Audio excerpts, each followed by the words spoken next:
start, we'd just like to thank all of our friends, family, and faculty that are here supporting us today.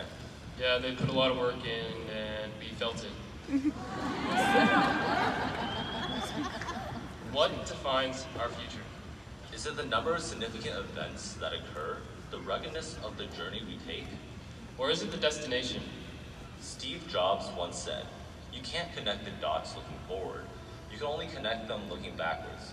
So you have to trust that the dots will somehow connect in your future."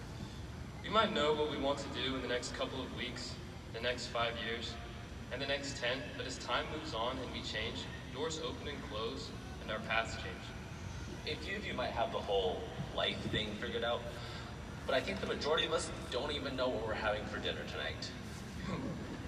We live in changing times, and although the outcomes of our futures remain undefined, the path we choose to follow is controllable. Choosing to study, Instead of watching TV, choosing to procrastinate, instead of preparing, choosing to eat a salad. instead of an entire pizza. These choices we make have multiple impacts on an individual scale. And on a global scale. As we enter the next stage of our lives, Each decision begins to carry more and more weight. Now is the time we forge our future. now is the time to act. Become the person you want to be. It might be a lot of work. We might not know what the future actually looks like. What we do know is how we can move closer to our dreams step by step. Throughout our journeys, we are faced with difficult decisions. Ones that we don't want to make, or ones that we do want to make but will face repercussions for. We may be hesitant to make these decisions, but we can't afford to be indecisive.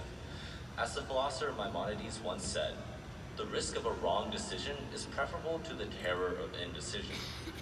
Actions are the most definitive words we can use, and we cannot afford to be silent. Our choices could lead us down paths we never thought of, or even down paths that we have been working towards our whole lives. But the future will not unfold in a meaningful way unless we as individuals act. When I entered high school, all I felt was fear. I knew what I wanted to work towards, but my mind was just focused on protecting something that never actually existed: my dignity, reputation, and perception. We cannot let fear hold us back. The most important thing we can do is to act. We must fight for what we believe in, because if we don't act, who will? We have the unique opportunity of fixing major global problems before they become irreversible. When I say my dignity entails my ego, pride, and it entails the elements in my life that a couple years back, I was not willing to put on the line. But as I grew as an individual, I realized life isn't about protecting anything. It's about getting out there and trying.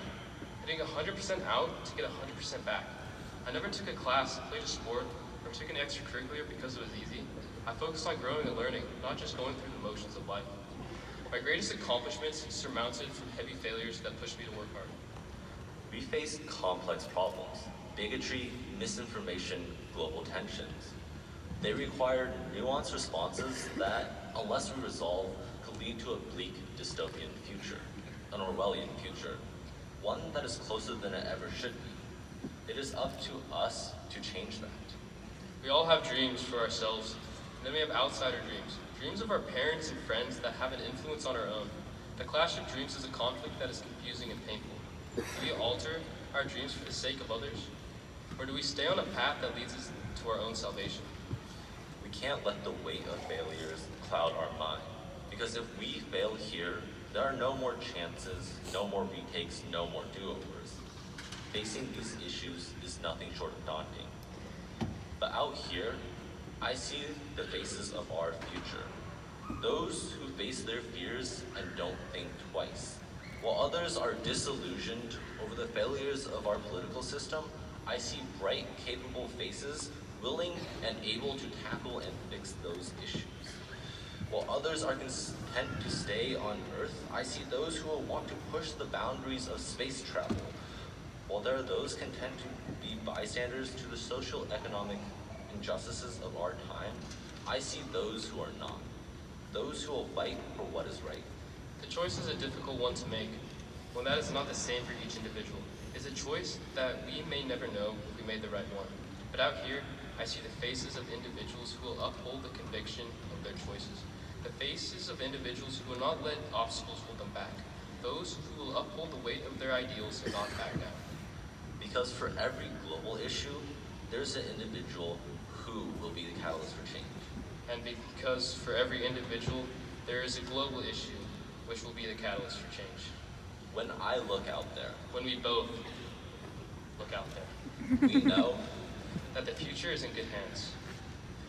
The future is both unknown and known. it is unknown because we might not know the when, where, or even the how.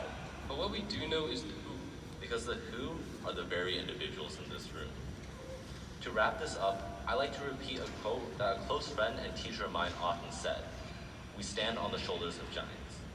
What it means is that we are at the precipice of a 1,000-year culmination. It means that the decisions of our predecessors have led up to this critical junction. It means that our paths are paved, maybe not like the yellow brick road that Dorothy had, but a path nonetheless. But I think it's safe to say that we wouldn't want any other group of individuals beside us as we take our first steps along this path towards the future. Thank you.